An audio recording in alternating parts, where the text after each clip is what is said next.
한식의 배신이라는 책을 쓰신 이미숙 박사님을 모시고 지난 시간에 못했던 이야기 다시 한번 꼼꼼하게 챙겨서 들어보도록 하겠습니다. 안녕하세요. 네, 안녕하세요. 네, 지난 시간에는 우리가 평상시에 먹던 한식 되게 익숙한데 그중에 놓치고 있는 포인트들 여러 가지 많이 지적을 해주셨거든요. 이번 시간에는 그 포인트, 그러니까 건강에 조금 문제가 있다라고 지적하신 부분들 한 단계 넘어서 어떻게 먹으면 한식을 보다 건강하게 먹을 수 있느냐, 그러니까 기적의 한식 만들기 뭐 이런 개념의 이야기를 좀 풀어주셨으면 합니다. 네. 뭐 기적까지는 좀 무리이겠으나 네. 제 책이 얘기하고자 했던, 제가 이 책을 통해서 이야기하고자 했던 그 가장 중요한 내용이 오늘 말씀드릴 내용입니다. 한식이 나쁘니까 먹지 말자가 아니라 한식을 조금 더 건강하게 먹자, 이런 내용으로 오늘 설명을 드리겠습니다. 그럼 이제 지난 시간보다 사실상 오늘 시간이 더 중요한 거네요. 그렇죠. 네, 그러면 하나하나 그 포인트별로 한번 짚어보려고 그러는데 책의 내용을 보면요, 여러 가지 내용이 이렇게 요약이 되어 있는데 그 중에 하루 3끼의 밥을 먹어야 하는 그런 강박관념에서 벗어나라, 이렇게 말씀하셨습니다. 그 내용 좀 정리 좀 해주시죠. 참 밥심으로 사는 한국인에게 이런 말을 하면 굉장히 이것도 뭐냐 이렇게 생각을 많이들 하실 겁니다. 그런데 이제 우리나라 사람들의 평균적인 그 탄수화물 섭취량을 살펴보면요, 권장량보다도 훨씬 더 많은 양을 먹고 있습니다. 지금 우리나라의 쌀 소비가 많이 줄어들고 있다고는 하는데 쌀 소비량만 줄어들었을 뿐이지 전체적으로 탄수화물 섭취량은 굉장히 높거든요. 그런데 그럼 탄수화물을 먹는 것이 뭐가 문제냐 이렇게 또 궁금해 하실 건데, 탄수화물을 많이 먹는 사람의 경우는 대체적으로 다른 영양소의 섭취가 좀 부족하기 때문에 영양 밀도가 좀 떨어지는 그런 음식을 먹는다는 통계가 있고요. 이게 이제 국민영양건강조사에서 나온 통계입니다.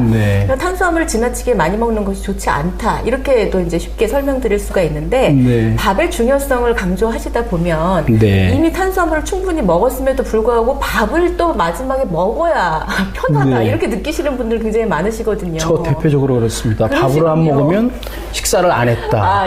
아직까지 머릿속에 아주 강박관념입니다. 그럼 만약에 그렇게 밥이 정말 좋으시면 다른 탄수화물 음식을 조금 적게 드시고 그냥 밥을 드시는 건 괜찮아요. 그런데 이미 뭐 빵도 먹었고, 간식으로 빵도 먹었고, 고구마도 먹었고, 감자도 먹었고, 뭐 면 요리도 드셨는데 그럼에도 불구하고 나는 밥을 안 먹었어 라는 생각에 밥을 또 드시게 되면 탄수화물 과잉 섭취가 되는 것이고, 탄수화물을 지나치게 섭취하면 결국은 이제 열량이 많이 섭취되면서 비만이 생길 수도 있고요. 그렇죠. 그리고 이제 고지혈증 중에서도 콜레스테롤이 아니라 고중성지질혈증이라는 것이 있습니다. 탄수화물을 많이 먹으면 중성지질 수치가 높아지기 때문에 그것이 이제 건강의 위험 요인으로 작용을 할 수가 있거든요. 그래서 하루 3끼 꼭 반드시 밥을 먹어야 된다, 이렇게 생각하시는 거는 좀 바람직하지 않다고 생각을 하고요. 그렇다고 해서 뭐 밥을 절대 먹지 말라가 아니라 말씀드렸다시피 균형이 중요한 건데, 만약에 반찬으로 감자볶음이 나왔다. 예를 들면 국인데 토란탕이다. 굉장히 녹말 함량이 많습니다. 그리고 뭐 반찬인데 예를 들면 잡채가 나왔어요. 잡채 녹말 덩어리거든요. 그런데 거기에다가 또 밥을 평소 드시는 만큼 밥을 드시게 되면 탄수화물 너무 많이 섭취하게 되는 거죠. 큰일 났다. 저 중국집 가갖고 잡채밥 되게 좋아합니다. 그렇게 드시는 경우에 이제 밥의 양을 좀 줄이시고 잡채를 드시게 되면 그런 이제 균형을 맞출 수가 있는데 그런 게 좀 문제가 될 수도 있고요. 또 뭐 반찬 중에 대표적인 건 뭐 또 묵 같은 거 있잖아요. 묵도 뭐 살이 안 찐다 이렇게 흔히 말씀을 하시는데, 물론 이제 수분이 많기 때문에 그렇게 열량이 높은 음식은 아닙니다. 그렇지만 묵도 그 곡물이나 뭐 도토리나 이런 데 들어있는 그 녹말을 모아서 만든 거죠. 이게 녹말이라는 것이 결국은 탄수화물입니다. 그러니까 탄수화물 음식인 밥을 먹으면서 반찬으로 아까 좋아하신다고 했던 잡채 먹고, 탕은 토란탕 먹고, 감자볶음에 이런 식으로 이제 탄수화물이 많이 들어있는 반찬들을 드시게 되면 지나치게 영양이 탄수화물 쪽으로 편중이 될 수 있어서 그 부분을 저는 좀 이제 균형을 맞추기 위해서는 조심하실 필요가 있다 이렇게 네. 생각이 드는 거고요. 그래서 그런 탄수화물이 많은 음식을 반찬으로 이제 부식으로 드시는 경우에는 밥의 양을 좀 줄이시는 것이 좋고 네. 간식으로 뭔가를 예를 들면 뭐 빵을 드셨는데도 반드시 끼니에는 밥을 먹어야 된다 이렇게 생각하시는 분들도 계시거든요. 네. 뭐 떡 드셨는데도 또 밥 드셔야 된다고 생각하는 그런 분들도 계시고요. 그런 분들이 아니라 그런 사람 여기 있습니다. 바로 옆에. 네. 그게 이제 탄수화물 과잉 섭취로 이어질 가능성이 매우 높습니다. 그래서 네. 지나치게 밥 중심의 식생활, 우리는 뭐 밥은 딱 가운데 늘 있어야 되는 걸로 생각을 하는데 약간은 바꿀 필요가 있을 것 같다 이렇게 생각이 돼요. 그래갖고 집에서 그런 얘기도 들어요. 가부장적인 사람이 아니라 저 사람은 밥부장적인 사람이다. 그러니까 가급적이면 밥에 의존하는 식사에서 좀 벗어나고 그렇죠. 다른 탄수화물을 섭취했을 때는 과감하게 한 번, 두 번 이렇게 좀 밀어내자 네. 이런 말씀이신 네. 것 같습니다. 그 다음에 이제 또 나온 얘기를 보니까 국그릇을 치워라. 네. 아니면 국그릇의 사이즈를 줄여라. 네. 그러고 말씀을 하시는데 그 내용도 부탁드리겠습니다. 예, 지난 시간에도 잠깐 짚은 내용이긴 한데요. 이제 국을 많이 먹게 되면 결국 나트륨 섭취가 많아지기 때문에 한식의 대표적인 밥, 국에서 이제 그 두 가지 문제점을 지적을 하자면 그 국물 요리를 너무 많이 먹는 걸 좀 어떻게 바꿔보자 이렇게 제안을 한 것입니다. 사실 이 문제는 우리나라 정부에서도 정부 차원에서도 네. 국물 덜 먹기 캠페인 같은 걸 벌리고 있어요. 그래서 특히나 이제 단체 급식소 같은 경우는 뭐 매월 마지막 수요일은 국물 없는 날 이렇게 네. 정해서 캠페인을 많이 벌이고 있거든요. 그만큼 우리나라 사람들 나트륨 섭취에 국물이 네. 국이 차지하는 비중이 많다는 얘기고 그 부분은 분명히 개선이 필요합니다. 네. 그런데 뭐 사람들은 그냥 일단은 우리나라 사람들은 밥 옆에는 국이 당연히 있어야 되는 거라고 생각을 하기 때문에 이제 그런 선입관을 버리지 않으면 네. 굉장히 이 나트륨 섭취량을 줄이고 또 혈압을 낮추는 데는 한계가 있을 수밖에 없는 거고요.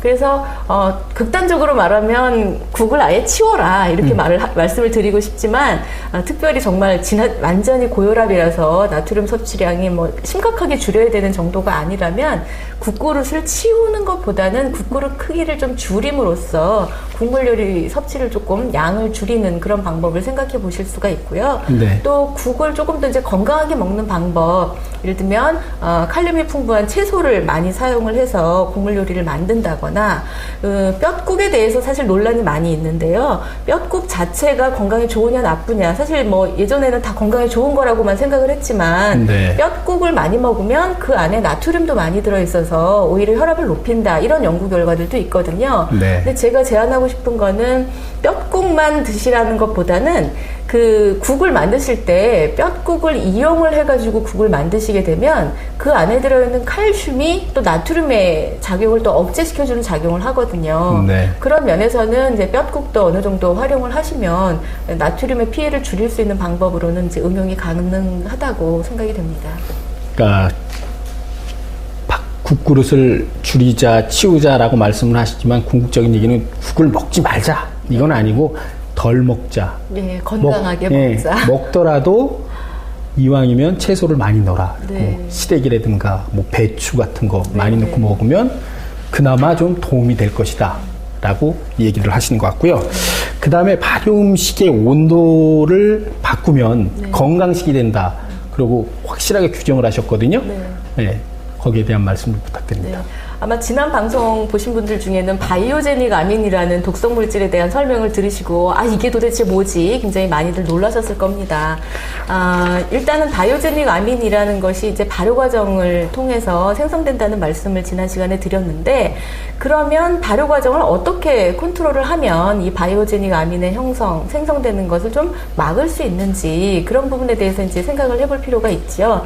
네, 여태까지 지금까지 진행된 연구 결과들을 보면 바이오제닉 아민이라는 것은 발효 온도가 높아지면 높아질수록 더 많이 생성되는 것으로 그렇게 네. 밝혀지고 있습니다. 그러니까 실온에서 김치를 익히지 말라거나 네. 그런 것들이 이제 모두 다 발효 온도가 굉장히 중요하기 때문에 그런 것인데요. 젓갈류라든지 뭐 장류 모든 발효식품을 발효시킬 때 그 온도가 실온에서 발효시키는 것보다는 냉장 온도에서 발효시키는 것이 바이오제닉 아민의 그 생성을 훨씬 더 줄일 수 있는 방법이 됩니다. 네. 이제 안타까운 것이 전통 방법이다 하면 그냥 양지바른 장독대에서 그냥 그 햇볕이 굉장히 뭐 살균 작용을 기대를 하시는데 햇볕 자체가 살균 작용이 있는 것은 맞지만 온도를 생각해 본다면 그렇게 실온에서 발효를 시키는 것은 사실 바람직하지 않다고 생각이 되고요. 가정에서 뭐 발효 음식을 만드실 때는 반드시 저온에서 보관을 하셔서 서서히 발효가 일어나면서 바이오제닉 아민보다는 더 좋은 성분들이 많이 생겨날 수 있도록 그렇게 발효 조건을 컨트롤하기만 한다면 발효 음식이 갖고 있는 많이들 알고 계시는 그 장점 그런 것들이 이제 더 많이 우리 몸에 긍정적으로 작용을 할 수가 있겠죠. 네, 지금 그럼 바이오제닉 아민에 대한 문제는 온도에 대해서 이렇게 말씀을 하셨잖아요. 그 부분이 만약 시간으로 이렇게 쭉 간다 그러면 그거는 어떻습니까? 시간에 대해서는 그 낮은 온도에서 계속 보관이 되기만 한다면 크게 문제가 되지는 않습니다. 대표적인 게 지금 떠오르는 게 뭐냐면 묵은지예요. 묵은지, 3년 묵은지 뭐 이러고 그러는데 그거는 건강에 어떨까라는 생각이 들었습니다. 참 애매한 질문을 하셔서 저를 힘들게 만드셨는데 그게 간단하게 대답할 문제는 사실 아닙니다. 왜냐하면 묵은지의 경우는 아주 낮은 온도에서 오랜 시간 보관을 해도 물러지지 않아야지 그게 진짜 맛있는 묵은지잖아요. 그런데 그렇게 하려면 원래 만들 때 양념을 거의 하지 않고 김치를 담급니다. 즉 문제가 되는 바이오제닉 아민이 들어있는 젓갈류도 거의 넣지 않고 묵은지를 만들어요. 그렇게 해서 2년 3년 어디 뭐 동굴 같은 데 보관한다거나 그런 이제 노하우가 있으신 분들 계시죠. 그런 경우에는 위험하지 않을 수 있습니다. 그런데 요즘 시판되는 묵은지 중에 일부는 물론 일부지만 팔리지 않은 제품들을 팔리지 않은 김치를 가지고 오랫동안 뒀다가 결국 그걸 묵은지라고 해서 파는 경우가 왕왕 있다고 저도 이제 들었는데 그런 경우라면 젓갈이 많이 들어가 있고 과발효가 일어난 상태죠. 그런 상태에서는 바이오제닉 아민뿐만 아니라 김치에 들어가 있는 아질산 나트륨 같은 것들이 더 많아질 수 있기 때문에 위험할 수 있습니다. 그래서 김치를 건강하게 먹는 방법에 대해서 연구된 논문들을 보면 일단 저온에서 발효시킬 것 그리고 적당히 발효됐을 때 먹을 것이 들어가 있어요. 그러니까 과발효된 것과 적당히 발효된 것의 그 항암 성분들을 비교를 해보면 과발효된 것은 훨씬 더 항암 효과가 떨어집니다. 적당히 발효가 되어야 되는 거고요.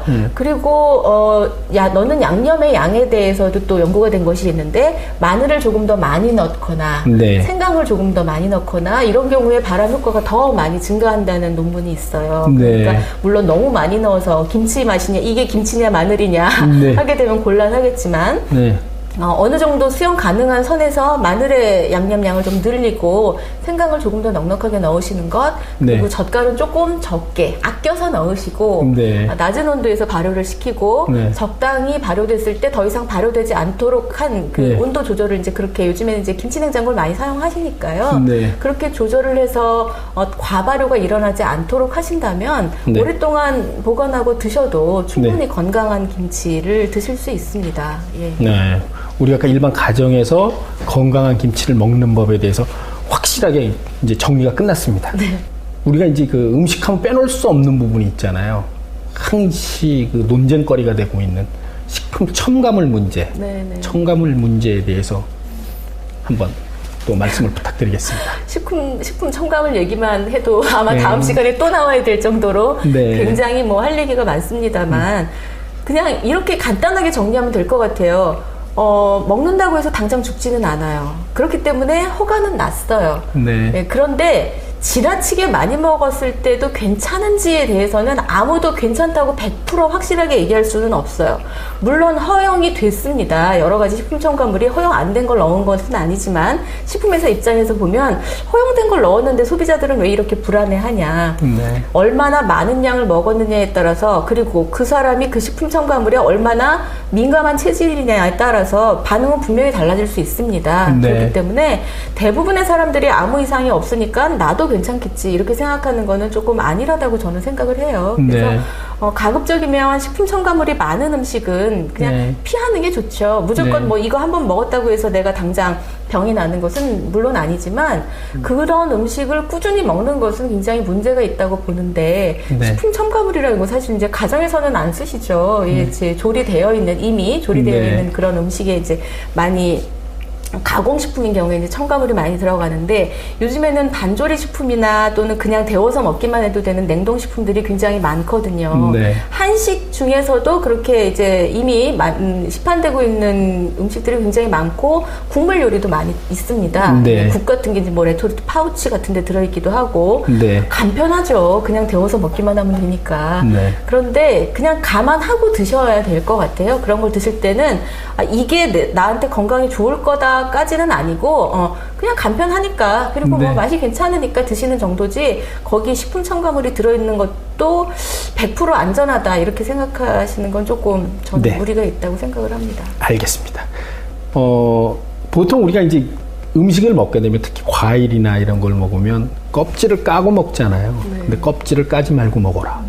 뿌리채 먹어라. 이런 얘기도 나와요? 네.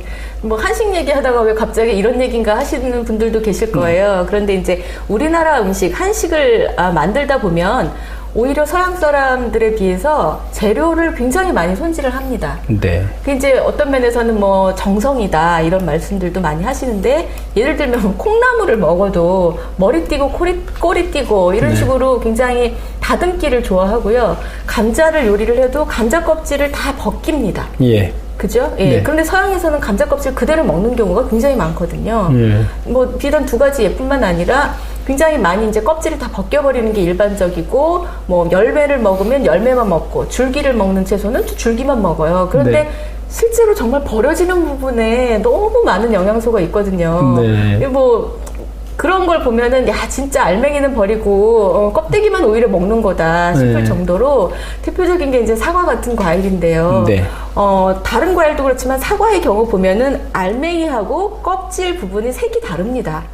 그쵸? 예. 예. 근데 이게 무슨 의미가 있냐면 그 색소가 들어있는 껍질 부분에 훨씬 더 항산화 영양소가 많다는 얘기예요. 네. 그런데 그걸 다 벗겨버리고 알맹이만 먹게 되면 너무 아깝죠. 네. 예, 우리가 꼭 필요한 영양소는 오히려 껍질에 들어있기 때문에 네. 뭐 음식 막 예쁘게 만들기 위해서 막 다 떼어버리고 그러는 경우도 보면 아까도 뭐 콩나물 머리 띄고 꼬리 띄고 머리 부분에 단백질 콩에 들어있는 단백질은 머리에 다 있거든요. 네. 꼬리 부분에도 꼬리만 지저분해 보인다고 많이들 다듬으시는데 사실 꼬리 부분에 그 알코올 분해 요소가 아스파라긴산 많이 드셔보셨나봐요. 저는 뿌리만 골라 먹습니다. 예. 굉장히 중요하거든요, 사실. 네. 근데 깔끔하게 음식을 만들어야 된다는 생각에 다 떼어버리면 너무 아깝죠. 네. 그래서 그런 것들, 그러니까 뭐 요즘 용어로 하면은 굉장히 뭐 이제 쓰레기를 줄이기 위해서도 얘기를 하고, 네. 마크로바이오틱 식사, 마크로바이오틱 네. 뭐 음식 이런 얘기를 많이 하는데요. 굉장히 네. 쉽게 말하면, 전부 다 먹자. 예, 뿌리도 버리지 말고, 껍질도 버리지 말고 다 먹자 하는 개념인데 물론 음식물 쓰레기를 줄이는 차원에서도 굉장히 바람직하고요. 또 영양소를 잃어버리지 않는다는 생각에서도 저는 마크로바이오틱 또는 통째로 다 먹기 네. 굉장히 중요한 아주 좋은 방법이라고 생각을 합니다. 한동안 그 열심히 얘기되던 거 있잖아요. 우리 한식 되게 좋으니까 세계나고 나눠 먹어야 된다. 네. 그래서 우리 한식 세계화를 부르짖고 그랬거든요. 네. 한식이 앞으로 우리가 전 세계 사람들이 많이 이렇게 같이 먹으려면 어떤 방향으로 이렇게 좀 추진이 돼야 된다라는 얘기를 좀 말씀 좀 부탁드리겠습니다. 네. 한식 세계화 이야기가 참 정말 많이 화두로 되고 있습니다. 뭐 다른 한류도 있고요, 여러 가지 네. 있는데 한식이 세계화 되기 위해서는 이제 일단 그것을 먹고자 하는 외국인들의 얘기를 많이 들어봐야겠죠. 네. 그런데 이제 그와 관련된 한식 세계화와 관련된 논문들을 보면 외국인들이 한식을 느낄 때 일단은 자기가 선택할 수 있는 여지가 너무 적다 이런 얘기를 많이 해요. 그래서 네. 이게 무슨 얘기인가 했더니 우리는 한상 차림이잖아요. 네. 한상 차림이기 때문에 자기가 먹고 싶은 한국 음식을 골라서 먹을 수가 없다는 거예요. 예. 대표적으로 이제 제가 어떤 외국인에게 직접 들은 이야기인데 한국에 가면 내가 꼭 이걸 먹어야지 하고 네. 생각했던 음식이 있다고 합니다. 네. 비빔밥이었대요. 네. 비빔밥은 세계적으로 제일 잘 알려져 있는 한식입니다. 대표 주자죠. 네. 그런데 그 사람이 채식주의자였어요. 네. 근데 비빔밥이 채식주의자한테 맞을 것 같으세요? 조금 불편한 부분이 일단 계란 위에 반쪽 딱 잘라서 올려놓은 거 있잖아요. 거기서부터 그렇죠. 걸릴 것 같은데요. 전주에 가서 비빔밥을 시켰더니 육회와 함께 계란을 얹어 주더랍니다. 예. 그 사람 먹을 수가 없죠. 네. 그래서 난 이거는 뺐으면 좋겠다. 그랬더니 굉장히 불쾌해하더래요, 주인이. 주는 대로 먹지. 그런 식이에요. 또 그분이 한식을 소개하는 책자에서 잡채를 봤대요. 근데 너무 맛있게 보인 거예요, 잡채가. 그래서 한국에 가면 잡채를 먹어야지. 잡채를 파는 식당이 없더래요. 없죠. 없죠. 네. 잡채는 우리가 하나의 요리가 아닙니다. 그냥 반찬으로 나올 뿐이죠.